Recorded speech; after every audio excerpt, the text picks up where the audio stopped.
ये ब्रह्म जो है इसको सरपुरुष भी कहते हैं और कबीर परमेश्वर जी ने इसको काल भगवान कहा है।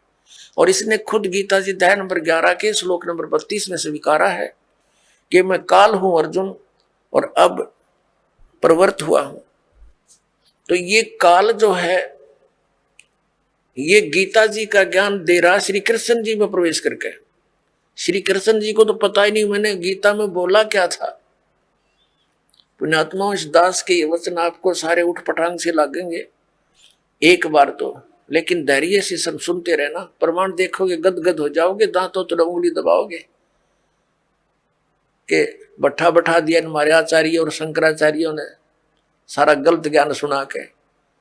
कख भी नहीं पता इन आचार्यों शंकराचार्यों हमारे हिंदू धर्म के गुरुओं को आज तक, ऋषि में ऋषियों को सतयुग से लेकर आज तक इनको कख भी पता नहीं वेदों और गीता का।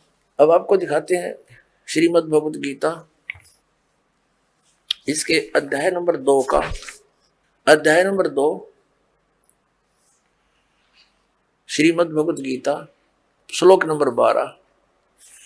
न तो ऐसा ही है कि मैं किसी काल में नहीं था, अथवा तू नहीं था, अथवा ये राजा लोग नहीं थे, और न ऐसा ही है कि इससे आगे हम सब नहीं रहेंगे। आगे देखो, ये देखिएगा, ये है गीता अध्याय नंबर 4 और श्लोक नंबर ये 5 है। यहां से इसका अनुवाद इन्होंने यहां किया है। हे परंतम अर्जुन, मेरे और तेरे बहुत से जन्म हो चुके हैं, उन सबको तू नहीं जानता, मैं जानता हूं। फिर यहां 9वें में क्या कहा कि ये 9वां श्लोक है 4थे अध्याय का। हे अर्जुन, मेरे जन्म और कर्म दिव्य अर्थात अलौकिक हैं। अब यहां क्या बताया है, अध्याय नंबर 2 के श्लोक नंबर 17 में कहा कि अर्जुन नाश रही तो उसको जान जिससे संपूर्ण जगत व्याप्त है। इस अविनाशी का विनाश करने में कोई भी समर्थ नहीं है। यानी गीता ज्ञान दाता से अन्य है कोई जो वास्तव में अविनाशी है। गीता जी अध्याय नंबर 15 के श्लोक नंबर 1 से 4 और 16-17 में इन 3 प्रभुओं की जानकारी, 3 पुरुषों की।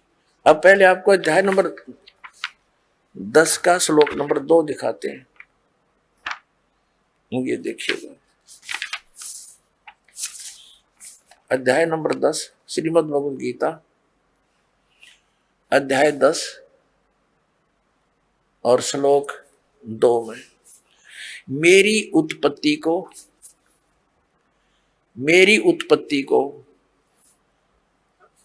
ये जो भी ये लिखते हैं प्रभाव माने उत्पत्ति को न देवता लोग जानते हैं न मैं ऋषिजन ही जानते हैं, क्योंकि मैं सब प्रकार से देवताओं का और महर्षियों का आदि कारण।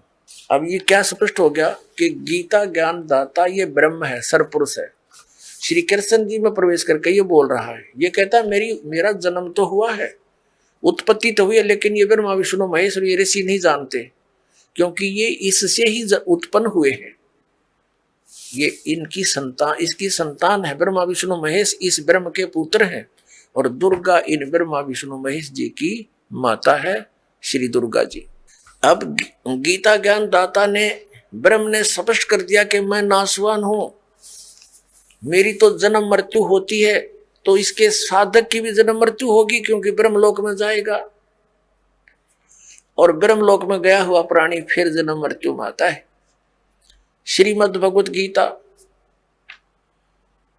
अध्याय नंबर 15 के श्लोक नंबर 1 से 4 और 16-17 में 3 पुरुष बताए हैं। उल्टा लटका हुआ संसार रूपी वृक्ष है, इसकी ऊपर को तो जड़ समझो, नीचे को तीनों गुण रूपी शाखा। अब गीता ज्ञान दाता ने केवल इतनी ही संकेत किया है, ऊपर को जड़ है संसार रूपी वृक्ष की और नीचे को तीनों गुण रूपी शाखा है, बस। शेष के लिए बता दिया कि वो तत्वदर्शी संत बताएगा गीता जी अध्याय नंबर 4 के श्लोक नंबर 34 में, जिसके विषय में कहा। और फिर उसकी पहचान बताई है गीता जी अध्याय नंबर 15 के श्लोक नंबर 1 में, कि इस उल्टे लटके हुए संसार रूपी वृक्ष को कि सभी विभागों को जो जानता है स वेदवित, वो तत्वदर्शी संत है। ये देखिएगा 15वां अध्याय है श्रीमद् भगवत गीता का और प्रथम श्लोक है। इसमें लिखा है कि ऊर्ध्व मूलम, ऊपर को मूल, अधः शाखम, नीचे को शाखा, अश्वत्थम प्राहु अव्यम। ये पीपल का, संसार रूपी पीपल का वृक्ष अविनाशी कहा है। छंदासी यस्य पर्णानि, इसके पत्ते आदि, शाखा आदि सभी इसके छंद हैं, विभाग हैं। ये तम वेद, जो उन सभी विभागों को जानता है, स वेदवित, वो वेद के तात्पर्य से को जानने वाला है, वो तत्वदर्शी संत है। इनका अनुवाद पढ़िए। आदि पुरुष परमेश्वर रूप मूल वाले, यानी संसार रूपी वृक्ष। पहले आप जी ये देखेंगे, ये संसार रूपी वृक्ष है। ऊर्ध्व मूलम, ऊपर को तो जड़ है, ऊर्ध्व मूलम, ऊपर को तो जड़ है, और नीचे को ये शाखा है। ये एक संसार रूपी वृक्ष है। ये एक संसार रूपी वृक्ष जानो। अब ऊर्ध्व मूलम अधः शाखम, और जो संत इसके सभी विभागों को बता देगा वह तत्वदर्शी संत है। परमेश्वर ने 600 वर्ष पहले बताया था। अब समझो ये पेड़ है जो पृथ्वी से बाहर नजर आता है, इसको पेड़ बोलते हैं। तो परमात्मा कबीर जी स्वयं तत्वदर्शी संत की भूमिका करने आते हैं, सहशरीर आते हैं, जैसा कि वेदों में प्रमाण है। वो अपना ज्ञान उपदेश करते हैं। कबीर अक्षर पुरुष एक पेड़ है, निरंजन यानी सरपुरुष हुआ की डार, और तीनों देवा शाखा हैं, ये पात रूप संसार, और जड़ें गुप्त हैं, वो प्रोक्ष है। ये देखिएगा। अब यहाँ क्या बताया, अक्षर पुरुष एक पेड़ है। ये तो समझो अक्षर पुरुष तना तो इस संसार रूपी वृक्ष का, इससे मोटी डार निकलती है, उनमें से एक मोटी डार ये सरपुरुष है, ये अक्षर पुरुष है। इसको परब्रह्म भी बोलते हैं। ये अक्षर पुरुष है इतना, और इससे ये डार निकली मोटी, ये सरपुरुष, ये ब्रह्म समझो, सरपुरुष ब्रह्म ज्योति निरंजन। और इसके ये 3 पुत्र हैं, रजगुण ब्रह्मा जी, सतगुण विष्णु जी, तमगुण शिव जी, और पात रूप संसार। अब ये गुप्त है, ये परमात्मा स्वयं है। अब हम पढ़ेंगे श्रीमद् भगवत गीता अध्याय नंबर 15 के श्लोक नंबर 1 से 4 और 16, 17। इनमें कंसेप्ट क्लियर होगा। देखिएगा, ये 15वां अध्याय, ये आपने पढ़ लिया। प्रथम मंत्र, प्रथम श्लोक, ऊर्ध्व मूलम, जड़ तो ऊपर को, नीचे न शाखा। ये संसार रूपी पीपल का वृक्ष, अविनाशी वृक्ष समझो। छंदासी यस्य पर्णानि, यानी जड़ें, शाखा, पत्ते आदि इसके विभाग हैं। और ये तम वेद, जो उसको जानता है, स वेदवित, आदि पुरुष परमेश्वर मूल वाले। इन्होंने अधः शाखा का अर्थ गलत किया है, ब्रह्मा रूप मुख्य शाखा कर दिया। नहीं, ये देखो दूसरे श्लोक में 2 बार अधः शब्द है, इसका यहां अर्थ किया है इन्होंने। अधः माने नीचे, अधः माने नीचे, स्पष्ट है। अधः माने नीचे, अधः माने नीचे। तो यहां भी अधः ही लिखना था, ये इनको ज्ञान नहीं था, इसलिए विचलित हो जाते थे। ऊर्ध्व मूलम अधः शाखम, ऊपर ने जड़ और नीचे को शाखा वाला। यह संसार रूपी पीपल के वृक्ष को अविनाशी कहते हैं।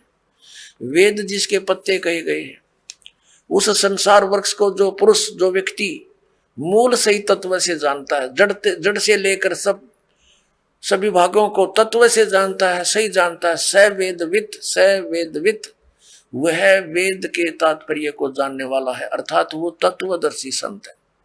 जिसके विषय में चौथे अध्याय के 34वें श्लोक में कहा कि तत्वदर्शी संत के पास जाकर परमात्म तत्व के ज्ञान को समझ, उसके बाद जो वो कहे उस तरह करने से फिर वो प्राणी कभी लौट कर संसार में नहीं आते, उनकी जन्म मृत्यु सदा के लिए समाप्त हो जाती है। 15वें अध्याय के 1 से लेकर 4 तक का ये सारांश है। आगे क्या बताया है कि ये शाखा कौन है, रजगुण ब्रह्मा, सतगुण विष्णु, तमगुण शिव जी। देखिए ये 15वां अध्याय हम पढ़ रहे हैं। हमने एक श्लोक क्लियर कर लिया। अब दूसरा, इसमें लिखा है कि उस संसार वृक्ष की तीनों गुण रूप, तीनों गुण रूप ये शाखा, ये विषय विषय भोग रूप, विषय पर वाला, विषय विकारों वाली, ये तो देव मनुष्य रखिए तीनों नाप लिखा है, ये शाखा है। अधः माने नीचे, ऊर्ध्व माने ऊपर फैली हुई है। मनुष्य लोक में कर्मों के अनुसार बांधने वाली भी ये मूलानी यानी मुख्य कारण है, नीचे और ऊपर फैली हुई है, सब जगह नहीं, केवल नीचे और ऊपर। अब यहाँ ये कंसेप्ट क्लियर करना पड़ेगा। अब ये स्पष्ट करना पड़ेगा कि रजगुण ब्रह्मा जी, सतगुण विष्णु जी, तमगुण शिव जी है।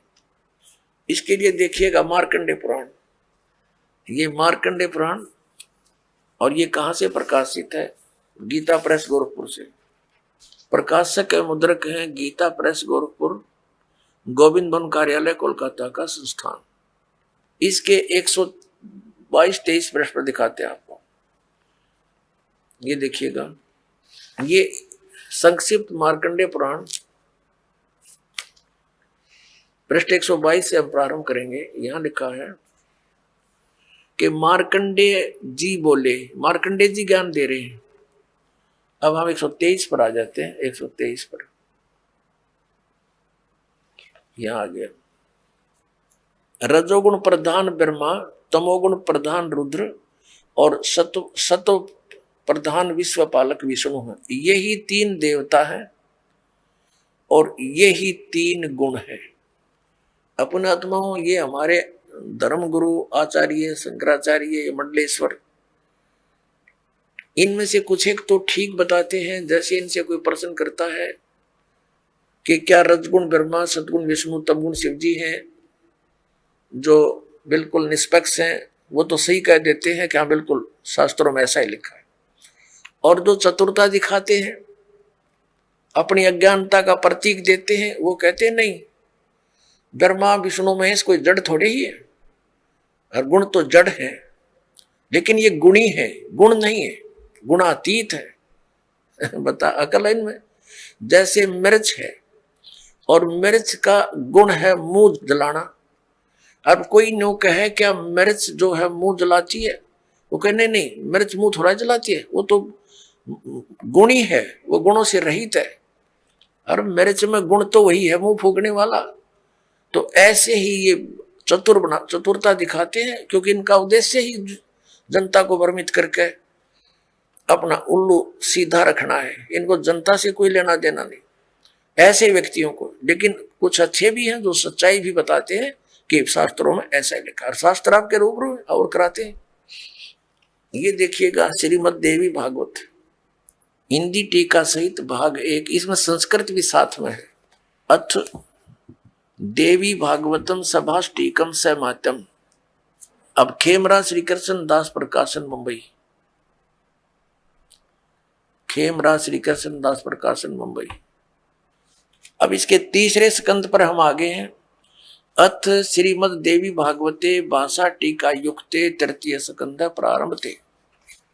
इसके तीसरे स्कंद के 11वें पृष्ठ पर हम पढ़ेंगे। ये 11वां पृष्ठ है,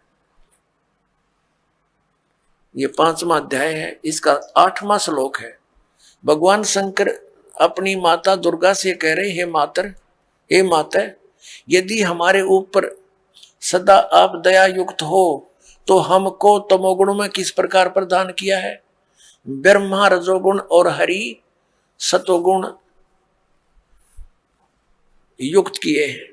फिर संस्कृत देखो, ये संस्कृत भी पढ़ेंगे हम, क्योंकि अब हम शिक्षित हैं। यदि दया धर्मना न सदा अंबिके कथम अहम विहित, क्यों मैं रच दिया, क्यों बना दिया तमोगुण, मुझे तमोगुण क्यों बना दिया? कमल जय, कमल से उत्पन्न होने वाले ब्रह्मा को रजोगुण संभव, क्यों रजोगुण उत्पन्न कर दिया? सुवित सुविहित है किमो सतोगुण हरि, और विष्णु जी को आपने सतोगुण क्यों बना दिया? इति सिद्धम रजगुण ब्रह्मा सतगुण विष्णु तमगुण शिव जी। तो परमात्मा कबीर देव जी ने परमेश्वर ने स्वयं आकर यथार्थ ज्ञान दिया कि अक्षर पुरुष एक पेड़ है और सरपुरुष यानी निरंजन वा की डार और तीनों देवा रजगुण ब्रह्मा सदगुण विष्णु तमगुण शिव जी तीनों देवा शाखा है। ये पात्र रूप संसार। अब हम इस पवित्र गीता अध्याय नंबर 15 के श्लोक 1 से 4 और 16-17 को पढ़ेंगे। अब आसानी से समझ में आ जाएगा, कंसेप्ट क्लियर हो गया। तीनों गुण रजगुण ब्रह्मा है, सतगुण विष्णु तमगुण शिव जी। अब देखिए गीता अध्याय नंबर 15 का और श्लोक नंबर हम 2 पढ़ रहे हैं। उस संसार रूपी वृक्ष की तीनों गुण रूप रजगुण ब्रह्मा सतगुण विष्णु तमगुण शिव जी, ये विषय पर वाला शाखा। अब संस्कृत भी साथ पढ़ेंगे हम। ये तीनों शाखाएं हैं, विषय भोग तरह का दी शाखाएं, नीचे और ऊपर। अब नीचे और ऊपर कैसे? जैसे ये श्रीमद् भगवत गीता का ज्ञान पृथ्वी लोक पर बोला जा रहा था, नीचे पाताल लोक पर, ऊपर स्वर्ग लोक पर। इन 3 लोकों पर ही इन ब्रह्मा जी विष्णु जी और शिव जी का आधिपत्य है। यहां तक इनकी एक एक विभागीय मंत्री समझो, ये इन 3 लोकों पर, ऊपर स्वर्ग में नीचे पाताल तक इसकी इनकी रेंज है, इनकी जो है ना प्रभुता है, इनकी सीमा है सर्वत्र नहीं। ये देखिए नीचे और ऊपर, सर्वत्र नहीं, ऊपर फैली हुई है मनुष्य लोक में, और कर्मों के अनुसार बांधने वाली भी यही मुख्य कारण है। नीचे और ऊपर ये व्याप्त है। अब तीसरे में क्या बताया है कि इस संसार वृक्ष का गीता ज्ञान दाता ब्रह्म है, श्री कृष्ण जी में बोल रहा प्रवेश करके। और ये क्या बताता है कि इस संसार रूपी वृक्ष की जो मैं जानकारी इस अध्यात्म ज्ञान में दे रहा हूं गीता जी के डिस्कशन में, तेरी मेरी चर्चा में मैं कंप्लीट नहीं बता पाऊंगा, क्योंकि मुझे इसका पूर्ण ज्ञान नहीं है। देखना अध्याय नंबर 15 का श्लोक 3 पढ़ रहे हैं। इस संसार वृक्ष का स्वरूप, संसार वृक्ष का स्वरूप जैसा कहा है वैसा यहां विचार काल में तेरे मेरी चर्चा में गीता जी के डिस्कशन में नहीं पाया जाता। यानी मैं नहीं जानता इस पूरे संसार के आदि और अंत को, संसार रूपी वृक्ष के यानी सब ब्रह्मांडों के बारे में नहीं कंप्लीट जानता, क्योंकि न तो इसका आदि है और न अंत, और तथा न इसकी अच्छी प्रकार से स्थिति है। इसलिए इस सुविरुद्ध मूलम यानी जड़ जो है वो परमात्मा है, वो अविनाशी है, उसका लोक भी अविनाशी है। अति दृढ़ मूल वाले यानी इस अविनाशी मूल वाले संसार रूपी पीपल के वृक्ष को दृढ़ माने दृढ़, असंग शस्त्रेण का अर्थ इन्होंने कर दिया वैराग रूप शस्त्र द्वारा नहीं, तत्व ज्ञान रूपी शस्त्र द्वारा काट कर यानी अच्छी तरह समझकर। अब चौथे में क्या कहा है, 15वें अध्याय का 4था श्लोक। उसके पश्चात उस परम पद रूप परमेश्वर को भली भांति खोजना चाहिए, जिसमें गए हुए पुरुष फिर लौटकर संसार में नहीं आते, और जिस परमेश्वर से इस पुरातन संसार रूपी वृक्ष की परिवर्ती विस्तार को प्राप्त हुई है, उसी आदि पुरुष नारायण यानी परम अक्षर ब्रह्म की शरण में मैं हूं। इस प्रकार दृढ़ निश्चय करके उस परमेश्वर का ही मनन और निधि ध्यान करना चाहिए। अब इसमें क्या स्पष्ट हो गया कि गीता ज्ञान दाता कहता है कि मैं कंप्लीट नॉलेज नहीं रखता, और तत्वदर्शी संतों के पास जाकर उनको समझ, उसके पश्चात परमेश्वर के उस परम पद की खोज करनी चाहिए जहां जाने के बाद साधक लौटकर फिर कभी संसार में नहीं आते, यानी उनका पूर्ण मोक्ष होता। गीता ज्ञान दाता अपनी स्थिति स्पष्ट करते हुए गीता अध्याय नंबर 2 के श्लोक 12 में, गीता जी अध्याय नंबर 4 के श्लोक 5 और 9 में, गीता अध्याय नंबर 10 के श्लोक नंबर 2 में स्पष्ट करता है कि अर्जुन तेरे और मेरे बहुत जन्म हो चुके हैं, तू नहीं जानता मैं जानता। इससे सिद्ध है कि ये तो नासवान है। स्पष्ट हुआ और ये भी स्पष्ट हुआ कि ब्रह्म है जो गीता जी बोल रहा श्री कृष्ण जी में, इसका ओम नाम है। ओम नाम के जाप से ब्रह्मलोक प्राप्ति होती है। ब्रह्मलोक में गए हुए प्राणी भी जन्म मृत्यु में ही रहते हैं। तो ये ब्रह्म की साधना से भी मोक्ष प्राप्त नहीं हो सकता, वो स्थान प्राप्त नहीं हो सकता जहां जाने के बाद साधक कभी लौटकर संसार में नहीं आते। वो कौन है? वो परम अक्षर ब्रह्म की साधना करने से। जैसे गीता जी अध्याय नंबर 4 के श्लोक नंबर 25 से लेकर 30 तक गीता ज्ञानदाता ने कहा है, कोई तो देवताओं की पूजा करता है, कोई केवल तीक्ष्ण व्रत रखता है, जैसे इन अहिंसावादी व्रत रखता है, जैसे मुंह पर पट्टी बांध कर नंगे पैरों घूमना, और कुछ स्वाध्याय ही करते हैं, जैसे गीता जी का नित्य पाठ कर लेना, वेदों का अध्ययन करते रहना। कोई प्राणायाम करता है, कोई केवल हवन यज्ञ ही करते हैं, और सभी अपनी साधनाओं को पापनाशक जानते हैं। यदि उनको ये पता चल जाए कि ये पापनाशक नहीं है तो सब कोई ना करे उनको। ये साधक उसी समय तक उस साधना को कर रहा है जब कोई पता नहीं कि सही नहीं है, तब छोड़ देगा उसी दिन। तो इसके लिए बताया कि चौथे अध्याय के 32वें श्लोक में कि इस प्रकार की जो 25 से लेकर और 30 तक जिन श्लोकों में जानकारी दी है, इस प्रकार की बहुत सारे धार्मिक यज्ञों की, धार्मिक अनुष्ठानों की जानकारी सच्चिदानंद घन ब्रह्म की वाणी में विस्तार से कही गई है। अब सच्चिदानंद ब्रह्म की वाणी, क्योंकि वो परमात्मा सतलोक से चलकर आता है, अपने मुख कमल से उपदेश देता है, ज्ञान सुनाता है, वो सूक्ष्म वेद होता है, वो तत्व ज्ञान होता है। वो तत्व ज्ञान है, उसके अंदर बहुत विस्तार के साथ ये अध्यात्म मार्ग बताया गया है, अध्यात्म ज्ञान कहा गया है। अब देखिएगा अध्याय नंबर 4 पर ले चलते हैं आपको पहले थोड़ा सा। श्रीमद् भगवद गीता अध्याय नंबर 4 और श्लोक नंबर 25 में, दूसरे योगीजन देवताओं का पूजन रूप यज्ञ मन धार्मिक अनुष्ठान भली भांति किया करते हैं, पर उपासते यानी पूजन करते हैं, और अन्य योगीजन ब्रह्म साधना करते हैं, इसका यह अर्थ है। और 26 में कहा कि अन्य योगीजन श्रोत्र आदि समस्त इंद्रियों को संयम रूप अग्नि में हवन किया करते हैं, दूसरे शब्द आदि करते रहते हैं। ये समस्त विषयों को इंद्रिय रूप यज्ञ अग्नि में हवन किया करते हैं। 27 में लिखा है कि दूसरे योगीजन क्रिया संपूर्ण क्रियाओं, इंद्रियों की संपूर्ण क्रियाओं और प्राणों की समस्त क्रियाओं को ज्ञान से प्रकाशित आत्म संयम रूप अग्नि में हवन किया करते हैं, यानी कुछ तो अपने इंद्रियों को ही संयम करने में लगे रहते हैं। 28 में कहा है कि कई पुरुष द्रव्य संबंधी यज्ञ करते हैं, यानी कि तब भंडारे कर दिए, कांबड़ बांट दिए, कोई मंदिर बनवा दिया, इस तरह करते रहते हैं, और कुछ तपस्या करते रहते हैं। तो कहने का भाव ये है कि अब हम 32 पर आते हैं, अपने मतलब की बात लेते हैं। ये गीता अध्याय नंबर 4 के श्लोक नंबर 32 में क्या कहा है? इसमें क्या है कि एवं बहुविधा यज्ञा वितता ब्रह्मणे मुखे, ये ब्रह्मणे शब्द लिखा है, यह इन्होंने अनुवाद गलत कर दिया।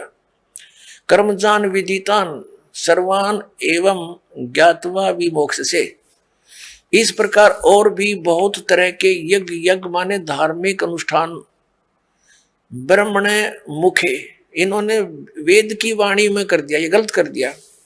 यहां देखिएगा अध्याय नंबर 17 के और श्लोक नंबर 23 में यही ब्रह्मणे शब्द है इसके अंदर। श्रीमद् भगवद गीता अध्याय नंबर 17 का श्रीमद् भगवद गीता और श्लोक नंबर 23 में ओम तत्सत इति निर्देश है ब्रह्मणे तिर्विद समर्थ है ब्राह्मणा तेन वेदा च यज्ञा च विहिता पुरा। इसका अनुवाद इन्होंने किया कि ओम तत् सत सत, ओम तत्सत ऐसे ही है। 3 प्रकार का ब्रह्मणे माने सच्चिदानंद घन ब्रह्म का नाम कहा है। ब्रह्मणे का अर्थ सच्चिदानंद घन ब्रह्म समझो। अब यहां जाते हम फिर गीता जी के 4थे अध्याय के हम फिर 32वें श्लोक में आते हैं। 32वें श्लोक में अब ये ब्रह्म ने जो मुख्य लिखा है इन्होंने यहाँ गलत अनुवाद कर दिया। इस प्रकार बहुत तरह के यज्ञ सच्चिदानंद घन ब्रह्म की वाणी में विस्तार से कहे गए। ये तत्व ज्ञान है सच्चिदानंद घन ब्रह्म, यानी परम अक्षर ब्रह्म सतपुरुष कबीर साहब सतलोक से चल कर आते हैं और अच्छी आत्माओं को मिलते हैं, तत्व ज्ञान बताते हैं, फिर उनके द्वारा बोली गई कबीर वाणी लिपिबद्ध कर ली जाती है। तो उस कबीर वाणी में यानी सच्चिदानंद घन ब्रह्म की वाणी में जो उनके मुख कमल से बोली गई है, उसमें वो ज्ञान तत्व सब धार्मिक अनुष्ठानों की जानकारी पूर्ण रूप से विस्तार से कही गई है। वो तत्व ज्ञान है। उसको जानने के बाद फिर सभी कर्मों से मोक्ष प्राप्त हो जाता है। उस फिर चौथे अध्याय के 34वें श्लोक में कहा है, देखिएगा, ये देखना, चौथे अध्याय का 32वां श्लोक कंप्लीट पढ़ते हैं, अब समझ में आएगा। इस प्रकार और भी बहुत तरह के यज्ञ माने धार्मिक अनुष्ठानों की जानकारी, ये सच्चिदानंद घन ब्रह्म की वाणी पढ़ना, इसको ये गलत लिखा, ब्रह्म माने वेद नहीं हो सकता, ब्रह्म न सच्चिदानंद घन ब्रह्म की वाणी यानी परम अक्षर ब्रह्म की वाणी, इसको तत्व ज्ञान भी कहते हैं। मैं विस्तार से कहे गए हैं। उन सब को तू कर्म जान, यानी नाम उठत नाम बैठत नाम सोच जाग बे, काम करते करते दैनिक कर्म करते करते उनका उसमें साधना होती है। कर्म जान, शारीरिक मन इंद्रिय और शारीरिक क्रियाओं द्वारा संपन्न होने वाले हैं, वो उसमें लिखा वो काम करते करते क्रियाएं करते हैं। कर्म योग के द्वारा संपन्न होते हैं वो सब क्रियाएं। इस प्रकार तत्व से जानकर उनके अनुष्ठान द्वारा तो कर्म बंधन से सर्वथा मुक्त हो जाएगा।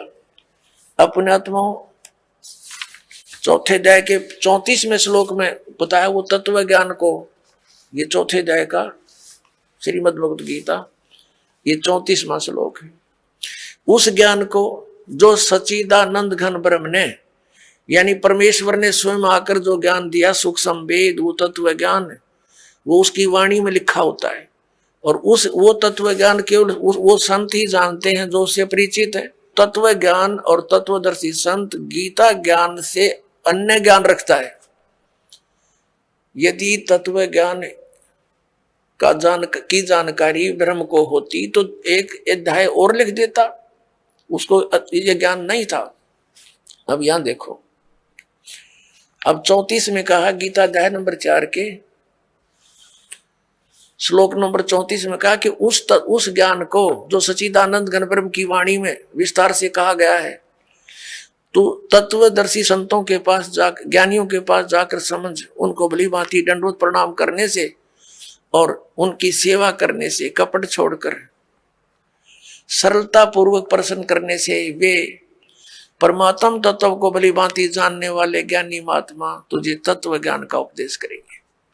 अपने आत्माओं, ये दास अब कहाँ लाना चाहता है आप जी को? गीता जी अध्याय नंबर 8 के श्लोक नंबर 1 में अर्जुन ने पूछा कि आप जी ने जो 7वें अध्याय के 29वें श्लोक में बताया है कि तत्ब्रह्म को जानकर और सारे धातुओं से परिचित, सब कर्मों से परिचित व्यक्ति केवल जरा और मरण से छूटने का प्रयत्न करता। जरा माने वृद्ध अवस्था और मरण माने मृत्यु।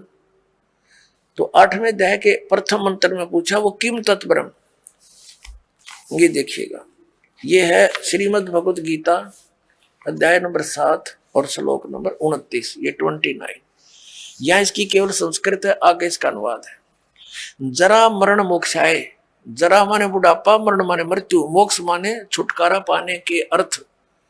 माम आश्रित यतंती ये ते ब्रह्म तत्विदु कृष्णम अध्यात्म कर्म च अखिलम।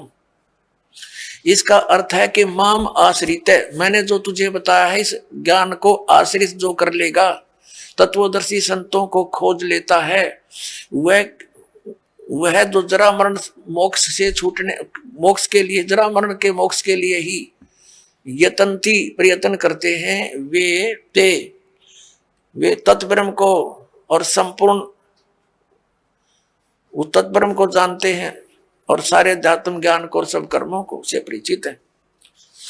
ये देखिएगा, यह अनुवाद है 7वें अध्याय के 29वें श्लोक का।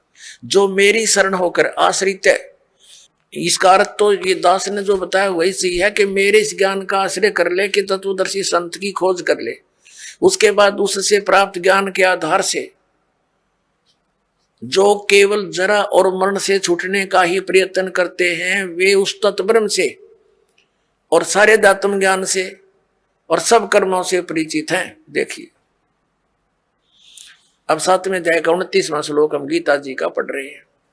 जो मेरे आश्रित माने शरण होकर जरा और मरण, जरा माने वृद्धावस्था, मरण माने मृत्यु से छूटने के लिए यत्न करते हैं, वे उस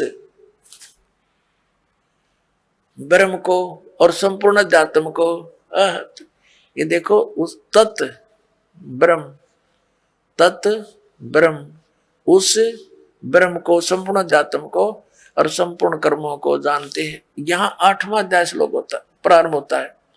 इसका प्रथम श्लोक है 8वें अध्याय का। इसमें पूछा है किम तत्ब्रह्म, आपने जिस इस तत्ब्रह्म के बारे में कहा है कि तत् ब्रह्म को, उस ब्रह्म को और सब संपूर्ण अध्यात्म को, संपूर्ण कर्मों को जानते हैं। यहां पूछा 8वें अध्याय के प्रथम श्लोक में किम तत्ब्रह्म और किम अध्यात्म, किम कर्म पुरुषोत्तम, किम अधिभूत च किम प्रोक्तम अधिदेवम किम उच्यते। इसका उत्तर दिया है 8वें अध्याय के 3 श्लोक में। ये 8वें अध्याय का ये 3 श्लोक है। वह परम अक्षर ब्रह्म है, परम अक्षर ब्रह्म है। 3 श्लोक में उत्तर दिया। अपना आत्माओं, अब हम आते हैं गीता जी अध्याय नंबर 15 के श्लोक नंबर 16 और 17 पे। इससे सारा कंसेप्ट जो दास करना चाहा था क्लियर हो जाएगा। ये देखिएगा, ये गीता अध्याय नंबर 15 और यहां ये 16वां श्लोक है। इसमें 2 पुरुष बताए हैं, दिव्यम दुओ इमौ पुरुषौ, 2 पुरुष, 2 प्रभु, 2 स्वामी, एक सर और एक अक्षर। इसको सर पुरुष कहो। इस दोनों पुरुषों को यहां लगा सकते हैं, सर पुरुष और अक्षर पुरुष। और यहां इनका अनुवाद, इनका अनुवाद देखते हैं। इस संसार में नासवान और अविनाशी भी ये 2 प्रकार के पुरुष माने प्रभु, पुरुष माने स्वामी, भगवान कहे हैं। और सब प्राणियों के शरीर नासवान है और जीवात्मा अविनाशी कहा जाता है। इसका भावार्थ ये है, एक सरपुरुष तो ये ब्रह्म है, अक्षर पुरुष ये परब्रह्म है, सरपुरुष जो है ये ब्रह्म 21 ब्रह्मांड का स्वामी है, और अक्षर पुरुष ये 7 संग ब्रह्मांड का स्वामी है। ये दोनों भी और इनके अंतर्गत जितने प्राणी हैं सब नासवान है, लेकिन जीवात्मा तो किसी की भी नहीं मरती, वो तो विषय ही अलग है। अब ये स्पष्ट कर दिया, ये तो दोनों नासवान है, सरपुरुष भी और अक्षर पुरुष भी। भले ही अक्षर माने अविनाशी होता है, लेकिन इसकी बहुत ज्यादा लंबी आयु है, जिस कारण से इसको अक्षर कह रहे हैं, लेकिन ये वास्तव में अविनाशी नहीं है। इसका कंसेप्ट 15वें अध्याय के 17वें श्लोक में स्पष्ट कर दिया कि उत्तम पुरुष तू अन्य और परमात्मा इति उदाहरते। देखना 15वें अध्याय का हमने 16वां पढ़ लिया, 17वां पढ़ेंगे।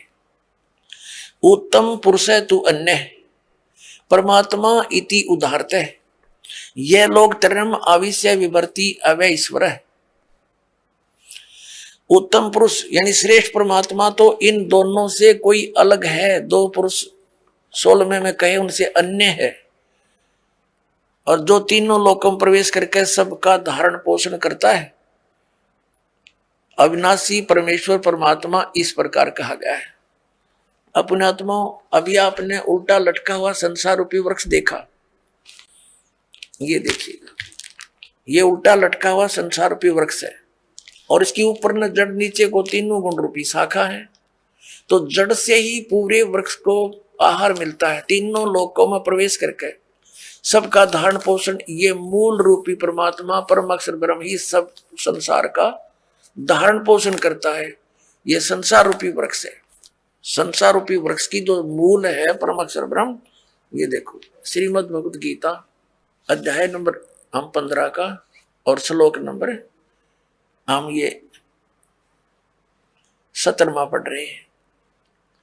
उत्तम पुरुष है तू अन्य परमात्मा इति उदाहरते। उत्तम पुरुष यानी श्रेष्ठ परमात्मा प्रभु तो कोई और है, इन ऊपर वाले से दोनों से 16वें वर्णित से अलग है। और उसी को परमात्मा कहा जाता है। यह लोक त्रयम आविषय विवर्ती, जो तीनों लोकों में प्रवेश करके सबका धारण पोषण करता है, वो वास्तव में अविनाशी भगवान है, वो अविनाशी परमात्मा। ये देखिए, उत्तम पुरुष है तो अन्य परमात्मा, उत्तम पुरुष तो पुरुषोत्तम, उत्तम पुरुष यानी पुरुषोत्तम सही भगवान तो कोई और ही है जो तीनों लोक को प्रवेश करके और सबका धारण पोषण करता, वो है अविनाशी परमात्मा। वास्तव में अपने आत्मा जो दास निष्कर्ष निकालना चाह रहा अब निकल रहा है। अब जो प्रसंग चला था कि विष्णु जी तो कह रहे हैं मैं दुर्गा से ऊपर किसी को नहीं मानता, मेरे आध्यात्मिक ज्ञान के जितना मुझे है, मेरे ज्ञान में दुर्गा से ऊपर कोई भगवान नहीं। विष्णु जी कह रहे मैं दुर्गा की भक्ति करता रहता हूं, और हमारे आचार्य शंकराचार्य कहते हैं ये अपने स्वरूप की भक्ति करते हैं, ये किसी की भक्ति नहीं करते। कोई कह कुछ राम की भक्ति करता है, राम श्री शंकर की करता है। ये इनकी दंत कथा लोक वेद था। अब दुर्गा जी ने स्पष्ट कर दिया, वो कहती है ब्रह्म की पूजा करो, मेरी पूजा भी छोड़ दो। उसका ओम नाम है, ओम नाम के जाप से ब्रह्म लोक प्राप्ति होगी।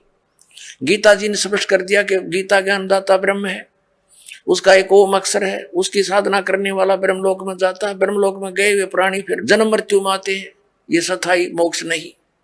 अब गीता ज्ञानदाता 18वें अध्याय के 62वें श्लोक में और गीता अध्याय नंबर 15 के 1 से 4 में और 18वें अध्याय के 62 और 66 में, इन श्लोकों में ये स्पष्ट कर रहा कि उस परमेश्वर की भक्ति करनी चाहिए, उस परम अक्षर ब्रह्म की, जो 8वें अध्याय के 3रे श्लोक में जिसके विषय में कहा, उसकी भक्ति करनी चाहिए। उसकी साधना करने से प्राणी कभी लौटकर संसार में नहीं आता, परमेश्वर के उस परम पद की प्राप्ति हो जाती है। और गीता जी अध्याय नंबर 18 के श्लोक नंबर 62 में कहा कि तू सर्वभाव से उस परमेश्वर की शरण में जा, उसकी कृपा से तू परम शांति को और सनातन परम धाम को प्राप्त होगा, यानी फिर कभी जन्म मृत्यु नहीं होगी। अपने इसने स्पष्ट कर दी, तेरी और मेरी जन्म मृत्यु सदा बनी रहेगी। अपने आत्मा आज सुबह भी यही विषय रहा था, लेकिन जब तक ये ग्रंथ रूबरू नहीं हो जाते तब तक हमें विश्वास नहीं होता, क्योंकि हम दूध के जले हुए और छाछ को भी फूंक मार कर पीते हैं। तो दास चाहता कि आपको इतना दृढ़ कर दूं कि आप सदग्रंथों को देखकर बिल्कुल पक्के हो जाओ और फिर त्याग दोगे उन नकली गुरुओं, आचार्यों और शंकराचार्यों को, और अपना कल्याण कराओगे। श्री मद् भगवत गीता अध्याय नंबर 8 के श्लोक नंबर 3 में स्पष्ट हो गया कि वो परम अक्षर ब्रह्म है। श्रीमद् भगवत गीता अध्याय नंबर 15 के श्लोक नंबर 1 से 4 और 16-17 में स्पष्ट हो गया कि ऊपर को जड़ तो पूर्ण परमात्मा है, अक्षर पुरुष उसका तना है, सरपुरुष डार है, तीनों गुण रजगुण ब्रह्मा सदगुण विष्णु तम गुण शिव जी, ये संसार रूपी वृक्ष की शाखा है। और ये भी स्पष्ट हो गया कि सबका धारण पोषण करने वाला और वास्तव में अविनाशी परमात्मा परम अक्षर पुरुष है, परम अक्षर ब्रह्म है। अब गीता अध्याय नंबर 8 के श्लोक नंबर 5 में और 7 में गीता ज्ञानदाता अपनी साधना के लिए कहता मेरी भक्ति कर। उसके लिए मंत्र इसने बता दिया 8वें अध्याय के 13वें श्लोक में कि मेरा एक ओम अक्षर है, नथिंग एल्स, और मेरी भक्ति करनी है तो ओम अक्षर है, तो मुझे प्राप्त होगा, लेकिन युद्ध करना पड़ेगा। और परम अक्षर ब्रह्म की शरण में जाना है, उसकी भक्ति करनी है, तो उसका मंत्र बता दिया 17वें अध्याय के 23वें श्लोक में, ओम तत्सत इति निर्देश है ब्रह्मण त्रिविध समर्थ है। ब्रह्मण माने उस परम अक्षर ब्रह्म के पाने की उसकी भक्ति का केवल ओम तत्सत इन 3 मंत्र के जाप का सिमरण करने का, 3 प्रकार से सिमरण करने का आदेश है, निर्देश। निर्देश माने फाइनल फैसला, नथिंग एल्स। तो उसकी साधना करने से तो वो 8वें अध्याय के 8, 9, 10 श्लोक में कहा कि उसकी भक्ति करेगा तो उस परमात्मा को, परम अक्षर ब्रह्म को प्राप्त होगा। जब उसकी साधना करने से वहां प्राणी चला जाता, जहां जाने के बाद फिर लौटकर संसार में नहीं आते। और ये हमारे अज्ञानी आचार्य शंकराचार्य, तत्व ज्ञानहीन प्राणी, मंडलेश्वर, ये कहते हैं हमारे धर्मगुरु कि श्री कृष्ण जी अपने बारे में कह रहे, हर इसमें कंसेप्ट क्लियर कर रखा है। दो परमात्मा नारे नारे, तीन बोले हैं, तीन बताए हैं, लेकिन दो का ही अधिक रोल है, क्योंकि हम सरपुरुष के लोक में रहते हैं और परम अक्षर ब्रह्म के लोक में हमने जाना है। उसकी साधना है, लेकिन बीच में एक थोड़ा सा इंटरफेरेंस है इसकी, अक्षर पुरुष के, इसके साथ संग ब्रह्मंडों से हमने पार कर होना है। उसके लिए इसका ये ओम तो ये सीधा ही मंत्र है ब्रह्म का, तत् ये सांकेतिक है अक्षर पुरुष का, और सत भी सांकेतिक है परम अक्षर पुरुष, परम अक्षर ब्रह्म का। तो इन तीन मंत्रों के साधना से हम यहां से पूर्ण मोक्ष प्राप्त करके उस लोक में चले जाएंगे, जहां जाने के बाद साधक फिर कभी लौट कर नहीं आता। तो ये इस पूरी श्रीमद् भगवत गीता का निष्कर्ष आपके सामने, आप थोड़ा संकेत दिखा और देता। देखिएगा, गीता अध्याय नंबर 8 का हमने यहां तक पढ़ लिया था कि वो परम अक्षर ब्रह्म है। ये तीसरे श्लोक में वह परम अक्षर ब्रह्म है जो गीता ज्ञान दाता से अन्य है। और यहां गीता ज्ञान दाता कहता है 8वें अध्याय के और ये 5वें श्लोक में कि जो पुरुष अंत काल में मुझे ही स्मरण करता हुआ शरीर त्याग कर जाता है, वह साक्षात मेरे रूप को प्राप्त होता है। साक्षात रूप नहीं, मद भावम याति, मेरे वाले भाव में को प्राप्त होता है, इसमें कोई संशय नहीं। अब 7वें श्लोक में क्या कहा 8वें अध्याय के, 8वें अध्याय के गीता जी और 7वें में क्या कहा कि इसलिए अर्जुन तू सब समय में मेरा स्मरण कर और युद्ध भी कर। युद्ध तो करना पड़ेगा, मेरी शरण में रहेगा तो, और मुझ में अर्पण किए हुए मन बुद्धि से युक्त होकर निसंदेह मुझे ही प्राप्त होगा। अब 8वें में गीता अध्याय नंबर 8 का श्लोक नंबर 8 हम पढ़ रहे हैं। हे पार्थ, परमेश्वर के यह नियम है, परमेश्वर के अभ्यास योग युक्तेन, उस 3 मंत्र के जाप का अभ्यास करने वाला, दूसरी ओर न जाने वाले चित्त से निरंतर चिंतन करता हुआ मनुष्य परम दिव्यम पुरुष याति, उस परम अक्षर ब्रह्म को प्राप्त होता है। परम प्रकाश रूप दिव्य पुरुष को अर्थात परमेश्वर को ही प्राप्त होता है, जो गीता ज्ञान दाता से अन्य है। ये अब 9वें में यह कंसेप्ट भी क्लियर किया है कव्यम। अब यहां इसको नहीं छेड़ेंगे, हम स्पष्ट यही पढ़ेंगे। जो पुरुष सर्वज्ञ अनादि सबके नियंता, यानी सबका मालिक, सूक्ष्म से अति सूक्ष्म, सबका धारण पोषण करने वाला, अचिंत रूप, सूर्य के सदृश नित्य चेतन प्रकाश रूप, यानी सूर्य की तरह तेजों में शरीर युक्त साकार, स्पष्ट है इसमें, अविद्या से अति परे, सच्चिदानंद घन परमेश्वर का श्रवण करता है, उस परम अक्षर ब्रह्म का श्रवण करता है। अब 9वां आपने पढ़ दिया, 8वें अध्याय का, अब 10वां पढ़ते हैं।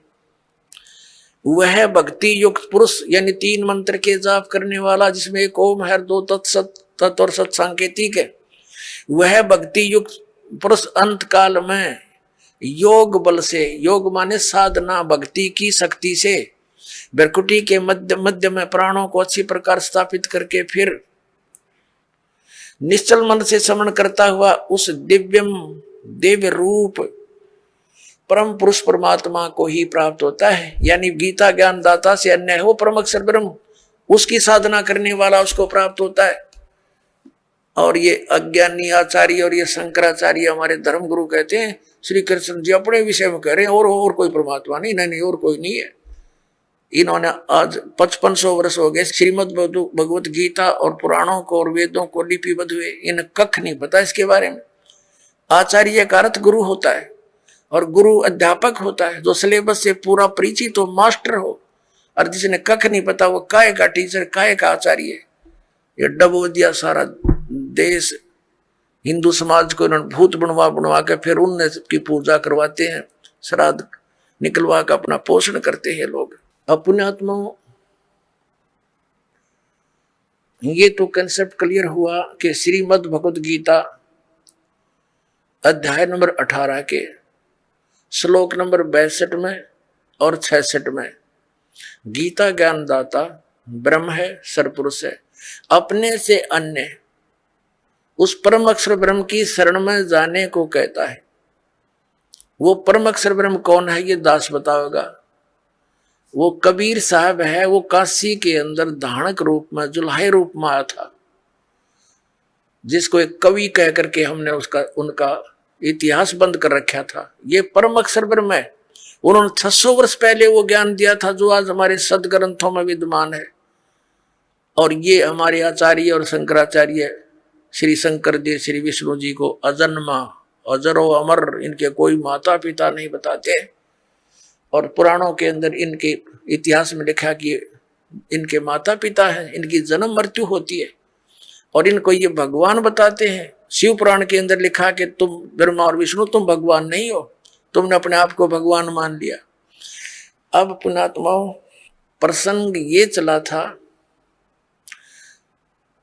कि हमारे धर्म गुरु शंकराचार्य आचार्यों और सतयुग से लेकर आज तक इन ब्राह्मणों यानी मैं ऋषियों को तो ज्ञान कहाँ होगा, इनके भगवानों को ज्ञान नहीं। जिनको ये भगवान बताते हैं विष्णु और शंकर जी को और ब्रह्मा जी को, और इनको ये भगवान बताते हैं, ये मालिक बताते हैं, और ये भगवान नहीं है, ये प्रमाण है पुराण में। अभी कंसेप्ट क्लियर करते। पुणात्माओं, एक समय श्री ब्रह्मा जी और विष्णु जी का आपस में युद्ध हो गया।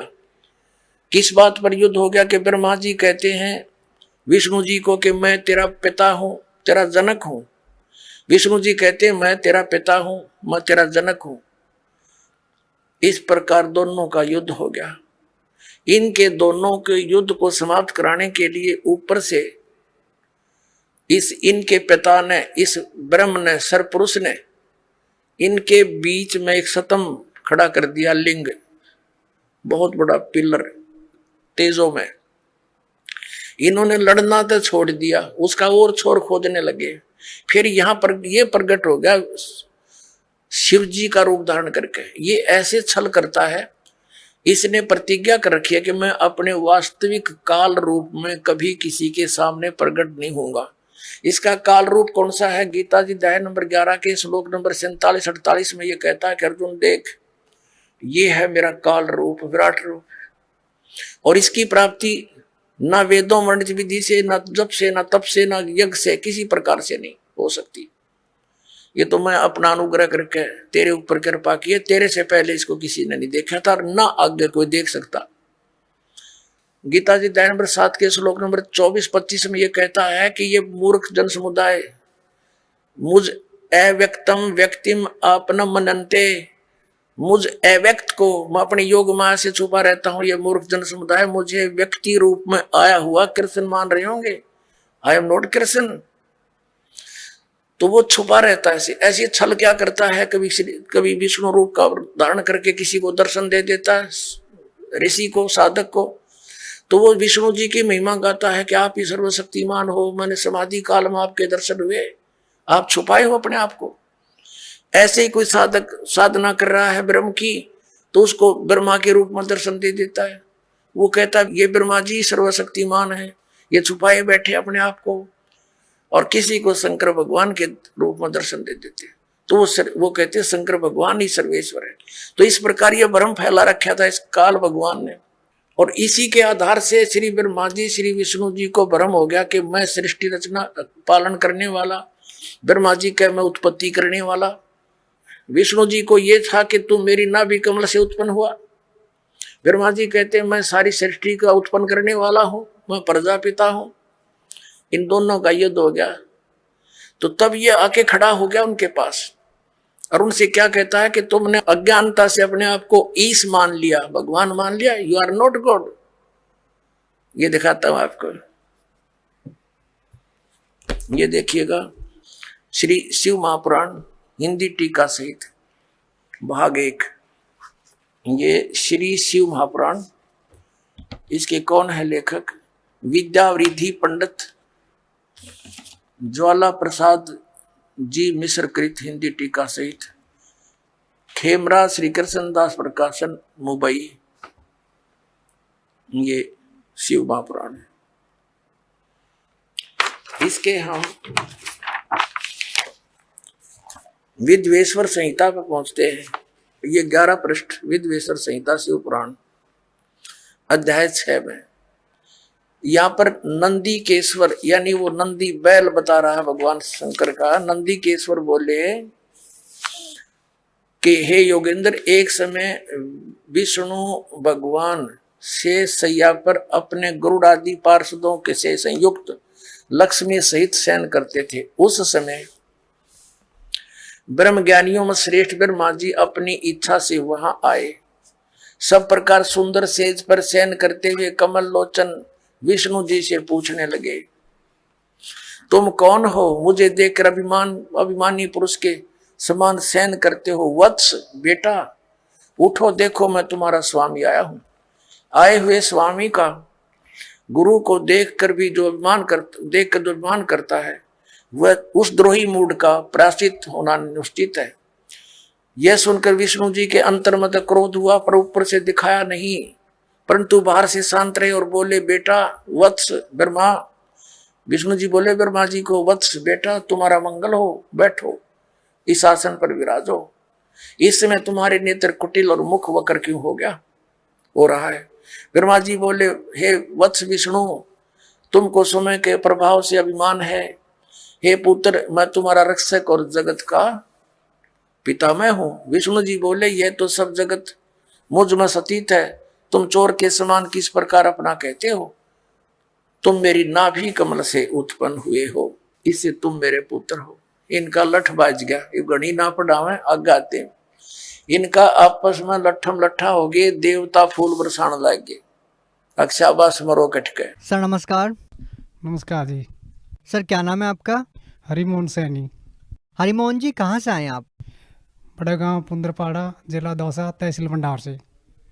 सर संत रामपाल जी महाराज जी से नाम दीक्षा लेने से पहले आप क्या भक्ति साधना करते थे? हमने एक गुरु बना रखा था जो कबीरपंथी थे। उन्होंने हमको मंत्र दिए, उनका 1 साल तक हमने जाप किया, तो उन्होंने हमारे कोई लाभ नहीं किया। कबीरपंथी गुरु ने आपको क्या साधना बताई?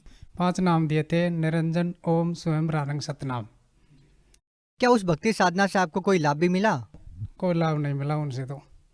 तो फिर आप संत रामपाल जी महाराज जी की शरण में क्यों आए?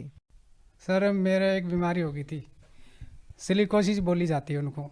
सर मैं पत्थर तराशी का काम करता था, जो नक्काशी बनाते हैं ना, फूल पत्तियाँ, और वहाँ ग्राइंडर चलते थे मशीन, तो उनसे वो धूल उड़ती थी।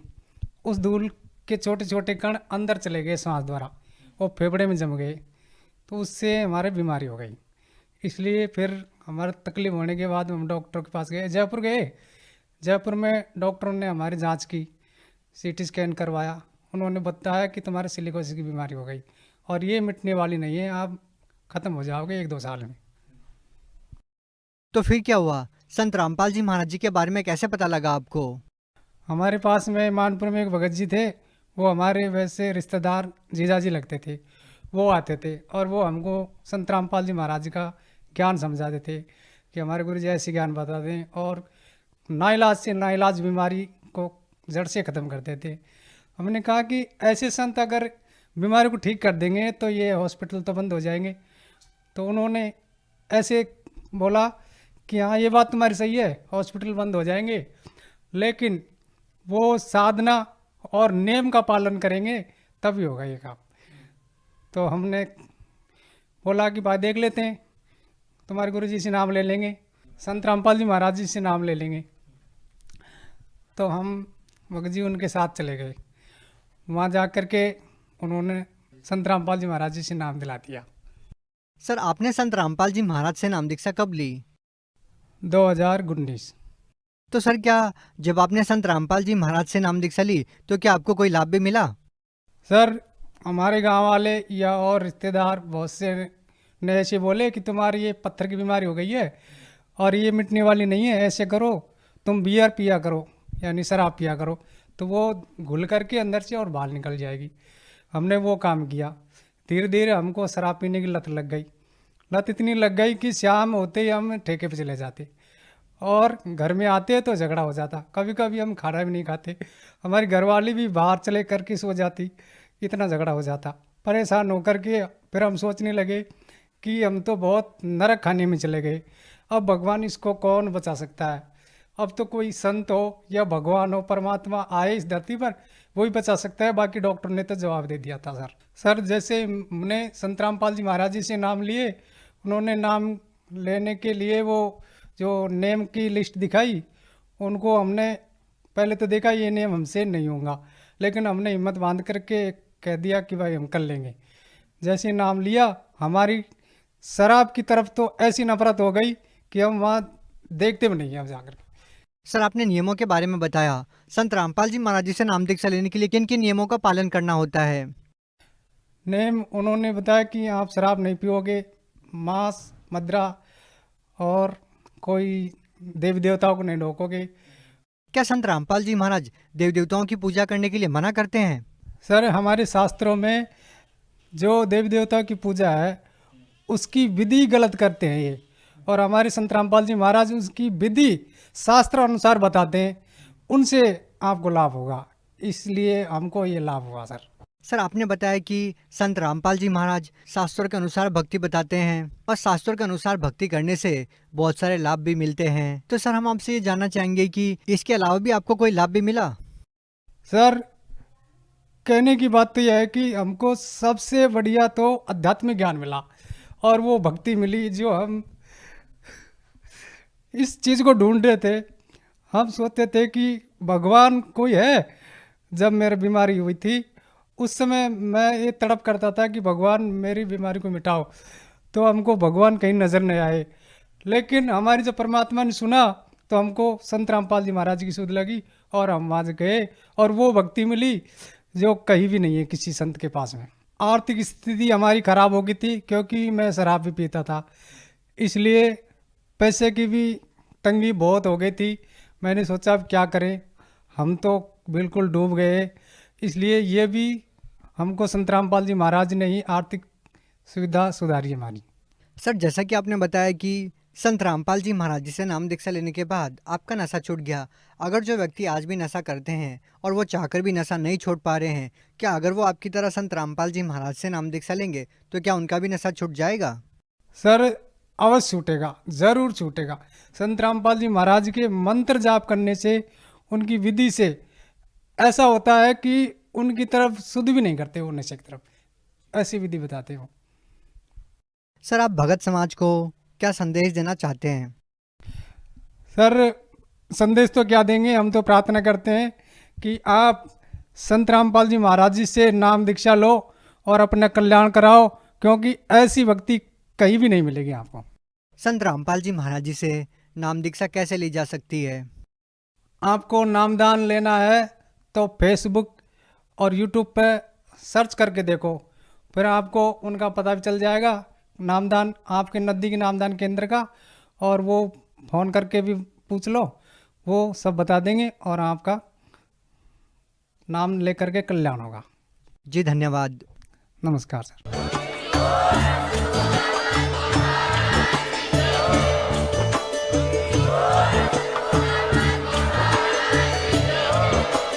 आप सुन रहे थे जगत गुरु तत्वदर्शी संत रामपाल जी महाराज जी के मंगल प्रवचन। अधिक जानकारी के लिए विजिट कीजिए हमारी वेबसाइट www.jagatgururampalji.org। संत रामपाल जी महाराज जी के शुभ आशीर्वाद से पूरे विश्व भर में 500 से भी ज्यादा नाम दीक्षा केंद्र हैं, जिन पर संत रामपाल जी महाराज जी द्वारा